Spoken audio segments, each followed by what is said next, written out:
Hi everyone, welcome back to my channel. ಇವತ್ತಿನ ವಿಡಿಯೋದಲ್ಲಿ ನೀವೆಲ್ಲ ನೋಡ್ತಾ ಇದ್ದೀರಾ ಸಿಲ್ಕ್ ಥ್ರೆಡ್ ಬ್ಯಾಂಗಲ್ಸ್. ಇದನ್ನು ರಿವ್ಯೂಸ್ ಮಾಡೋಕ್ಕಿಟ್ಟಿಲ್ಲ ನಾನು. ಇದೆಲ್ಲ ನಾನೇ ಮನೇಲಿ ಮಾಡಿರೋಂಥ ಬ್ಯಾಂಗಲ್ಸ್ಗಳು. ಸೊ ಇದನ್ನೆಲ್ಲೂ ಹೊರಗಡೆ ತಂದಿಲ್ಲ. ಇದೆಲ್ಲ ಹೇಗೆ ಮಾಡಿದೆ ಅಂತ ನಿಮ್ಮ ಜೊತೆ ಶೇರ್ ಮಾಡೋಣ ಅನ್ನಿಸ್ತು. ಹಾಗಾಗಿ ಇದನ್ನು ತೋರಿಸ್ತಾ ಇದ್ದೀನಿ. ನನ್ನ first bangles multi colour thread use ಮಾಡಿರೋಂಥ ಬ್ಯಾಂಗಲ್ಸ್, ಜೊತೆಗೆ ಸ್ಟೋನ್ ಚೈನು ಕೂಡ ಯೂಸ್ ಮಾಡಿದ್ದೀನಿ. ಅದಕ್ಕೆ ಈ ಪಿಂಕ್ ಬ್ಯಾಂಗಲ್ ನಾನು ಫಸ್ಟ್ ಟೈಮ್ ಟ್ರೈ ಮಾಡಿದ್ದು. ಆ್ಯಂಡ್ ಇದು ಜಿಗ್ಜ್ಯಾಗ್ ಡಿಸೈನ್ ಇರೋಂಥ ಬ್ಯಾಂಗಲ್, 2 ಕಲರ್ಸ್ ಯೂಸ್ ಮಾಡಿದ್ದೀನಿ. ಇದನ್ನು ಯಾವುದು ನಾನು ಕಲ್ತಿಲ್ಲ ಹೊರಗಡೆ, ಇವ್ರು ಹಾಕ್ಕೊಂಡಿರೋದನ್ನ ನೋಡಿ ಮನೆಗೆ ಬಂದು ಟ್ರೈ ಮಾಡಿರೋವಂಥದ್ದು. ಆ್ಯಂಡ್ ಈ ಬ್ಯಾಂಗಲ್ ಬಂದು ಫಸ್ಟು ಥ್ರೆಡ್ನ ರ್ಯಾಪ್ ಮಾಡಿ ಆಮೇಲೆ ಮಲ್ಟಿ ಕಲರ್ ಥ್ರೆಡ್ಡಲ್ಲಿ ಪ್ಲೀಟ್ ಮಾಡಿ ಸ್ಟಿಕ್ ಮಾಡಿರೋವಂಥದ್ದು. ಸೈಡ್ಸಲ್ಲಿ ನಾನು ಬೀಡ್ಸ್ ಹಾಕಿದ್ದೀನಿ. ಆ್ಯಂಡ್ ಇದು ರೀಸೆಂಟಾಗಿ ಮಾಡಿರೋಂಥ ಬ್ಯಾಂಗಲ್, ಊರಿಗೆ ಹೋಗಿದಾಗ ಮಾಡಿರೋವಂಥದ್ದು ಮಲ್ಟಿ ಕಲರು. ತುಂಬ ಚೆನ್ನಾಗಿ ಬಂತು. ಆ್ಯಕ್ಚುಲಿ ಇನ್ನೊಂದು ಪೇರು ನನ್ನ ಸಿಸ್ಟರ್ ಹತ್ರ ಸೇರ್ಕೊಂತು. ತುಂಬ ಚೆನ್ನಾಗಿದೆ ಕೊಡು, ನಾನೊಂದು ಇಟ್ಕೋತೀನಿ ಅಂದ್ಬಿಟ್ಟು ಅವಳು ಇಟ್ಕೊಂಡ್ಳು. ನೋಡಿ ಫಿನಿಶಿಂಗ್ ಎಷ್ಟು ಚೆನ್ನಾಗಿದೆ. ಒಳಗಡೆನೂ ಅಷ್ಟೇ, ಹೊರಗಡೆನೂ ಅಷ್ಟೇ ನೀಟಾಗಿ ಬರುತ್ತೆ. ಆ್ಯಂಡ್ ಇದಕ್ಕೆ ನಾನು 3 ಬ್ಯಾಂಗಲ್ಸ್ ಯೂಸ್ ಮಾಡಿದ್ದೀನಿ. ಸೊ 2 ರೆಡ್ ಕಲರು, ಹಾಗೆ ಮಧ್ಯದಲ್ಲಿ golden colour. And pearl use ಮಾಡಿರೋದ್ರಿಂದ ಎಷ್ಟು ರಿಚ್ಚಾಗಿ ಕಾಣಿಸುತ್ತೆ. ಆ್ಯಂಡ್ ಈ ಬ್ಯಾಂಗಲ್ ತುಂಬಾ ಸಿಂಪಲ್, ಬಟ್ ಇದು ನಂದೊಂದು ಡ್ರೆಸ್ಸಿಗೆ ಮ್ಯಾಚಿಗೆ ಮಾಡ್ಕೊಂಡಿರೋವಂಥದ್ದು. 2 ಕಲರ್ಸ್ ಯೂಸ್ ಮಾಡಿದ್ದೀನಿ. ಆ್ಯಂಡ್ ಇದಕ್ಕೆ ಅಗೇನ್ ಇದು ತುಂಬ ಗ್ರ್ಯಾಂಡಾಗಿ ಕಾಣುತ್ತೆ. ಬ್ಲ್ಯಾಕ್ ಆ್ಯಂಡ್ ರೆಡ್ ಕಾಂಬಿನೇಷನು, ಜರಿ ಯೂಸ್ ಮಾಡಿದ್ದೀನಿ ಮತ್ತು ಸ್ಟೋನ್ ಯೂಸ್ ಮಾಡಿರೋದ್ರಿಂದ ಗ್ರ್ಯಾಂಡಾಗಿ ಕಾಣಿಸುತ್ತೆ. ಇದು ನನ್ನ ಸ್ಯಾರಿಗೆ ಅಂತ ಮಾಡ್ಕೊಂಡಿದ್ದಂಥ ಬ್ಯಾಂಗಲ್ಸು. ಆ್ಯಕ್ಚುಲಿ ನೀವು ಈ ಥರ 5 mm ಬರೋವಂಥ ಬ್ಯಾಂಗಲ್ಸ್ಗಳಿಗೆ ಎಲ್ಲ ಕಲರ್ದು ಒಂದಷ್ಟು ಮಾಡಿಟ್ಕೊಂಡ್ಬಿಟ್ರೆ ನೀವು ಯಾವುದಕ್ಕೆ ಬೇಕಾದರೂ ಮಿಕ್ಸ್ ಆ್ಯಂಡ್ ಮ್ಯಾಚ್ ಮಾಡಿ ಥರ ಹಾಕ್ಕೊಳ್ಬೋದು. ಎತ್ನಿಕ್ ವೇರ್ಸ್ಗಂತೂ ತುಂಬ ಚೆನ್ನಾಗಿ ಕಾಣಿಸುತ್ತೆ. ಲೆಹೆಂಗಾ, ಸ್ಯಾರಿ ಮತ್ತು ನಿಮ್ಮ ಕುರ್ತೀಸ್ಗೆಲ್ಲ ಸಿಂಗಲ್ ಬಳೆ ಹಾಕೋದ್ರಿಂದ. ಜೊತೆಗೆ ಈ ಬ್ಯಾಂಗಲ್ಗೆ ನಾನು ಸ್ಟೋನ್ ಲೇಸ್ ಯೂಸ್ ಮಾಡಿದ್ದೀನಿ. ಹಾಗೆ 2 ಸ್ಟೋನ್ಸ್ ಬಿಟ್ಟು ಥ್ರೆಡ್ಡಲ್ಲಿ ರ್ಯಾಪ್ ಮಾಡಿದ್ದೀನಿ. ಈಗ ಇದಿಷ್ಟು ನೋಡಾಯಿತು. ಬ್ಯಾಂಗಲ್ ಮಾಡೋದಕ್ಕೆ ಏನೇನು ಮೆಟೀರಿಯಲ್ಸ್ ಬೇಕು ಅಂತ ನೋಡೋಣ. ಮೊದಲಿಗೆ ನಾನಿಲ್ಲಿ ಕಟರ್ ತೊಗೊಂಡಿದ್ದೀನಿ. ಕಟರ್ ಆರ್ ಸೀಸರ್ ಯಾವುದಾದ್ರೂ ಓಕೆ. ಹಾಗೆ ಫ್ಯಾಬ್ರಿಕ್ ಗ್ಲೂ. ಇವತ್ತು ನಾನು ಸಿಂಗಲ್ ಕಲರಲ್ಲಿ ಬ್ಯಾಂಗಲ್ಸ್ ಮಾಡ್ತಾ ಇರೋದ್ರಿಂದ ಜಸ್ಟ್ ಇಲ್ಲಿ 1 ಕಲರ್ ತೊಗೊಂಡಿದ್ದೀನಿ, dark green silk thread.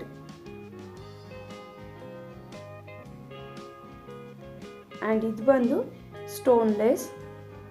First time bangles ಏನಾದರೂ ಟ್ರೈ ಮಾಡೋದಾದರೆ ಇದರಿಂದ ಮಾಡೋದ್ರಿಂದ ಬೆಸ್ಟು ಅಂತ ಹೇಳ್ತೀನಿ. ಇದು ಆ ಕಡೆ ಈ ಕಡೆ ಮೂವ್ ಆಗಲ್ಲ. ಸೊ ನೀವು ಗ್ಲೂ ಅಪ್ಲೈ ಮಾಡಿ ಡೈರೆಕ್ಟಾಗಿ stick ಮಾಡಿಬಿಡ್ಬೋದು.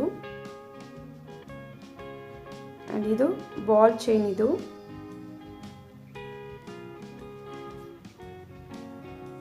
Stone chain.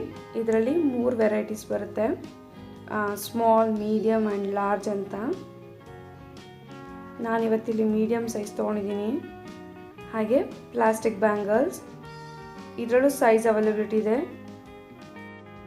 Pearl chain, ಇದರಲ್ಲೂ 3 ವೆರೈಟೀಸ್ ಬರುತ್ತೆ, ಸ್ಮಾಲ್, ಮೀಡಿಯಮ್, ಲಾರ್ಜ್ ಅಂತ. ಹಾಗೆ ಇವತ್ತು ನಾನು ಒಂದಷ್ಟು ಫ್ಯಾನ್ಸಿ ಬೀಡ್ಸ್ ತೊಗೊಂಡಿದ್ದೀನಿ. ಒಂದು ಟಿಯರ್ ಡ್ರಾಪ್ ಶೇಪು, ಇನ್ನೊಂದು ರೌಂಡ್ ಶೇಪು, ಜಸ್ಟ್ ತೋರ್ಸೋಕ್ಕೆ ಅಂತ. ಇದಲ್ಲದೆ ಎಷ್ಟು ಒಂಥರ ಮಾರ್ಕೆಟಲ್ಲಿ ವೆರೈಟೀಸ್ ಬೀಡ್ಸ್ ಎಲ್ಲ ಸಿಗುತ್ತೆ ನಿಮಗೆ, ಫ್ಯಾನ್ಸಿ ಬೀಡ್ಸು. ನಿಮ್ಮ ಕ್ರಿಯೇಟಿವಿಟಿ ತಕ್ಕಂತೆ ನೀವು ಅದನ್ನು ಡೆಕೋರೇಟ್ ಮಾಡ್ಕೊಳ್ಬೋದು. ಹಾಗೆ ಕಾರ್ಡ್ಬೋರ್ಡ್ ಶೀಟ್ ಬೇಕು ಥ್ರೆಡ್ ರ್ಯಾಪ್ ಮಾಡ್ಕೊಳ್ಳೋದಕ್ಕೆ. ಫಸ್ಟು ಥ್ರೆಡ್ನ ರೆಡಿ ಮಾಡ್ಕೊಳ್ಳೋಣ. ನಾನಿವತ್ತು 30 ಸ್ಟ್ರ್ಯಾಂಡ್ಸ್ ತೊಗೊಳ್ತಾ ಇದ್ದೀನಿ. ಕೆಲವರು 20 ತೊಗೊಳ್ತಾರೆ. ಸೊ 20 ಸ್ವಲ್ಪ ಥಿನ್ ಆಗುತ್ತೆ. ಹಾಗಾಗಿ 30 ಸ್ಟ್ರ್ಯಾಂಡ್ಸ್ ಆಫ್ ಥ್ರೆಡ್ ಸಾಕು ಒಂದು ಬ್ಯಾಂಗಲ್ ಮಾಡೋದಕ್ಕೆ. 30 ಟೈಮ್ಸ್ ಸುತ್ತಾದಮೇಲೆ ಗ್ಲೂ ಹಾಕಿ ನೀಟಾಗಿ ಒಂದು 5 ಮಿನಿಟ್ಸ್ ಅದು ಡ್ರೈ ಆಗಿ ಬಿಡೋಣ. ಆಮೇಲೆ ಕಟ್ ಮಾಡಿ ಇಟ್ಕೊಂಡ್ರೆ ಈ ಥರ ನೀಟಾಗಿ ಫಿನಿಶಿಂಗ್ ಬರುತ್ತೆ. ಈಗ ಬ್ಯಾಂಗಲ್ಗೆ ಸ್ವಲ್ಪ ಗ್ಲೂ ಹಾಕಿ ಥ್ರೆಡ್ನ ಇಡ್ತಾ ಇದ್ದೀನಿ. ಇದನ್ನು ಒಂದು 3 ಮಿನಿಟ್ಸ್ ಬಿಡಬೇಕಾಗುತ್ತೆ. 70% ಡ್ರೈ ಆದಮೇಲೆ ತಮ್ಮ ಫಿಂಗರಲ್ಲಿ ಅದನ್ನು ಹಿಡ್ಕೊಂಡು ಸುತ್ತುತ್ತಾ ಬರಬೇಕು. ಟೈಟಾಗಿ ಇಟ್ಕೊಂಡು ರ್ಯಾಪ್ ಮಾಡ್ಕೊಳ್ತಾ ಬರೋಣ ನಿಧಾನಕ್ಕೆ. ಯಾವುದೇ ಕಾರಣಕ್ಕೂ ಓವರ್ಲ್ಯಾಪ್ ಮಾಡೋದು ಬೇಡ. ಏನಾದರೂ ಸ್ವಲ್ಪ ಲೂಸ್ ಬಿಟ್ರೂ ಡಿಸೈನ್ ಹಾಳಾಗುತ್ತೆ. ಥಂಬ್ ಫಿಂಗರಲ್ಲಿ ಟೈಟಾಗಿ ಇಟ್ಕೊಳ್ಬೇಕು. ನೋಡಿ ಎಷ್ಟು ನೀಟಾಗಿ ಬರ್ತಿದೆ. ಆದಷ್ಟು ಎಳೆದು ಹಾಕಬೇಕು.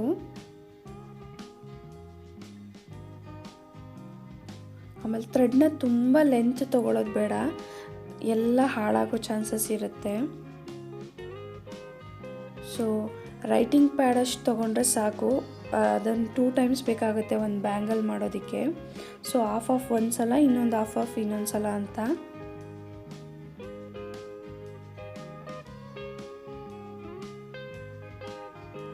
ಇವನ್ ನೀವು ಸ್ವಲ್ಪ ಗ್ಲೂ ಅಪ್ಲೈ ಮಾಡ್ತಾನೂ ರ್ಯಾಪ್ ಮಾಡ್ಬೋದು. ಬಟ್ ಇದು ಗ್ಲೂ ಎಕ್ಸ್ಪರ್ಟ್ ಆದಮೇಲೆ ಮಾಡಿದ್ರೆ ಬೆಸ್ಟು ಅನಿಸುತ್ತೆ. ಒಂಚೂರು ಅದು ಶೇಪ್ ಹಾಳಾಯಿತು, ಆ ಕಡೆ ಈ ಕಡೆ ಮಿಸ್ಪ್ಲೇಸ್ ಆಯಿತು ಥ್ರೆಡ್ಡು ಅಂದರೆ ನೀವು ಮತ್ತೆ ತೆಗಿಯೋಕ್ಕಾಗಲ್ಲ. ಗ್ಲೂ ಎಲ್ಲ ಅಂಟ್ಕೊಂಡ್ಬಿಡೋದ್ರಿಂದ ನೀವು ಫಸ್ಟಿಂದ ಮಾಡಬೇಕಾಗತ್ತೆ. ಈ ಥ್ರೆಡ್ ಫುಲ್ ವೇಸ್ಟ್ ಆಗಿಬಿಡುತ್ತೆ. ಹಾಗಾಗಿ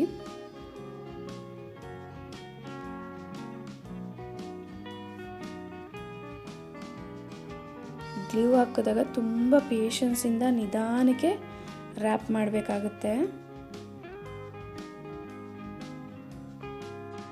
ಗ್ಲೂ ಹಾಕೋದ್ರಿಂದ ಥ್ರೆಡ್ಡು ನೀಟಾಗಿ ಕುತ್ಕೊಳ್ಳುತ್ತೆ, ಆ ಕಡೆ ಈ ಕಡೆ ಮೂವ್ ಆಗಲ್ಲ ಅನ್ನೋದೊಂದು ಅಷ್ಟೇ ಇಂಟೆನ್ಷನಿಂದ ಹಾಕೋದು. ಹಾಕಲೇಬೇಕು ಅಂತ ಏನು ಕಂಪಲ್ಸರಿ ಇಲ್ಲ. ಸೊ ಬೇಕಿದ್ರಷ್ಟೇ ಹಾಕ್ಕೊಳ್ಬೋದು, ಇಲ್ಲ ಅಂತಂದರೆ ಹಾಗೇನೂ ರ್ಯಾಪ್ ಮಾಡ್ಕೊಳ್ಬೋದು.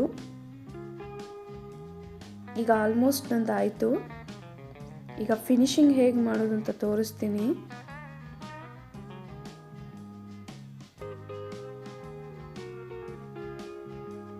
ಸೊ ಹೆಂಡಿಂಗ್ ಬಂದಾಗ ಮೇಲ್ಗಡೆನೂ ಸ್ವಲ್ಪ ಗ್ಲೂ ಹಾಕಿ ಕೆಳಗಡೆನೂ ಗ್ಲೂ ಅಪ್ಲೈ ಮಾಡಿ ಕಟ್ ಮಾಡ್ಕೊಳ್ಬೇಕಾಗುತ್ತೆ ನೀಟಾಗಿ.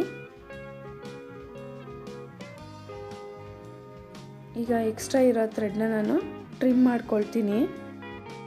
ಉಳಿದಿರೋ ಅರ್ಧಕ್ಕೂ ಥ್ರೆಡ್ಡಿಂದ ರ್ಯಾಪ್ ಮಾಡ್ಕೊಳ್ತೀನಿ. ರೆಡಿ ಆಯಿತು. ಸೊ ಇದಕ್ಕೀಗ ಡೆಕೋರೇಟ್ ಮಾಡೋಣ. ನಾನು ಮೊದಲೇ ತೋರಿಸ್ದಾಗೆ ಸ್ಟೋನ್ ಲೇಸ್ ಹೇಗೆ ಇಟ್ಕೊಳ್ಳೋದನ್ನು ತೋರಿಸ್ತೀನಿ ನೋಡಿ. ಕ್ವಿಕ್ಕಾಗಿ ಇದನ್ನ ಸ್ಟಿಕ್ ಮಾಡ್ಕೊಳ್ಬೋದು, ಇಲ್ಲ ಅಂತಂದರೆ ಸ್ಟೋನ್ ಚೈನು ಕೂಡ ಯೂಸ್ ಮಾಡ್ಬೋದು. ಬಟ್ ನಾನಿವತ್ತು ಈ ಬೀಡ್ಸು ಮತ್ತು ಪರ್ಲ್ ಚೈನ್ ಯೂಸ್ ಮಾಡ್ತಾ ಇದ್ದೀನಿ. ಇವಾಗ ಒಂದು ಪ್ಲಾಸ್ಟಿಕ್ ಕವರ್ ತೊಗೊಳ್ತೀನಿ. ಪಾಲಿಥೀನ್ ಕವರ್ ಯಾವುದಾದ್ರೂ ಸರಿ. ಡೈರೆಕ್ಟ್ ಬ್ಯಾಂಗಲ್ಗೆ ಡಿಸೈನ್ ಮಾಡೋದಕ್ಕಿಂತ ಈ ಥರ ಕವರ್ ಮೇಲೆ ಮಾಡಿ ನೆಕ್ಸ್ಟ್ ಯೂಸ್ ಮಾಡೋದ್ರಿಂದ ಎಕ್ಸಸ್ ಗ್ಲೂ ಎಲ್ಲ ಬ್ಯಾಂಗಲ್ಗೆ ಆಗೋದಿಲ್ಲ, ಗಲೀಜಾಗಿ ಕಾಣಿಸೋದಿಲ್ಲ ಬ್ಯಾಂಗಲ್. ಡೈರೆಕ್ಟಾಗಿ ಬ್ಯಾಂಗಲ್ಸ್ ಮೇಲೂ ಡಿಸೈನ್ ಕ್ರಿಯೇಟ್ ಮಾಡ್ಬೋದು. ಬಟ್ ಒಂದೊಂದ್ಸಲ ಪ್ಲೇಸ್ ಕರೆಕ್ಟಾಗಿ ಎಲ್ಲಿ ಏನಂತ ಗೊತ್ತಾಗದೆ ನೀವೇನಾದ್ರು ಗ್ಲೂ ಹಾಕಿದ್ರೆ ಫುಲ್ ಡಿಸೈನೇ ಹಾಳಾಗಿಬಿಡುತ್ತೆ. ಸೊ ಈಗ ಪ್ಲಾಸ್ಟಿಕ್ ಕವರ್ ಮೇಲೆ ನನಗೆ ಎಷ್ಟು ಡಿಸೈನ್ಸ್ ಬೇಕೋ ಅಷ್ಟನ್ನು ನಾನು ರೆಡಿ ಮಾಡ್ಕೊಳ್ತೀನಿ.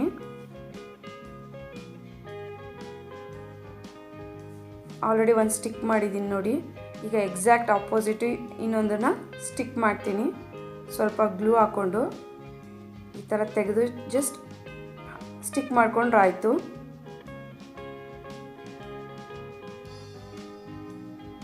ನೋಡಿ ಹಿಂಗೆ ಮಾಡೋದ್ರಿಂದ ಬ್ಯಾಂಗಲ್ ಎಲ್ಲೂ ಗಲೀಜಾಗಿ ಕಾಣಿಸೋದಿಲ್ಲ. ಫಿನಿಶ್ ಆಯಿತು. ಎಷ್ಟು ಗ್ರ್ಯಾಂಡಾಗಿ ಕಾಣ್ತಿದೆ. ಹೊರಗಡೆಯಿಂದ ಅಷ್ಟು ದುಡ್ಡು ಕೊಟ್ಟು ತರೋದಕ್ಕಿಂತ ನಾವೇ ಮನೆಯಲ್ಲಿ 1 ಅವರ್ ಒಳಗೆ ಒಂದು ಪೇರ್ ಬ್ಯಾಂಗಲ್ ಮಾಡ್ಕೊಳ್ಬೋದು. ನೀವು ಕೂಡ ಮನೇಲಿ ಇದನ್ನು ಟ್ರೈ ಮಾಡಿ. ಹಾಗೂ ಈ ವಿಡಿಯೋ ನಿಮ್ಗೆ ಇಷ್ಟ ಆದರೆ ಲೈಕ್ ಮಾಡೋದನ್ನ ಮರಿಬೇಡಿ. ಜೊತೆಗೆ ನೀವ್ಯಾರಾದರೂ ನನ್ನ ಚಾನಲ್ಗೆ ಹೊಸಬ್ರಾಗಿದ್ದರೆ ಪ್ಲೀಸ್ ಸಬ್ಸ್ಕ್ರೈಬ್ ಮಾಡ್ಕೊಳ್ಳಿ. ಈ ವಿಡಿಯೋ ಯೂಸ್ಫುಲ್ ಅಂತ ಅನಿಸಿದ್ರೆ share with your family, friends and relatives. ಇವತ್ತಿನ ವಿಡಿಯೋ ಬಗ್ಗೆ ನಿಮ್ಗೆ ಏನು ಅನ್ನಿಸ್ತು ಅಂತ ನನಗೆ ಕಮೆಂಟ್ ಮಾಡಿ ತಿಳಿಸಿ. ನಾನು ನಿಮ್ಮೆಲ್ಲ ಕಮೆಂಟ್ಸ್ನ ನೋಡ್ತೀನಿ. ನಾನು ಮತ್ತೆ ಇನ್ನೊಂದು ವಿಡಿಯೋದಲ್ಲಿ ಸಿಗ್ತೀನಿ. Till that boy.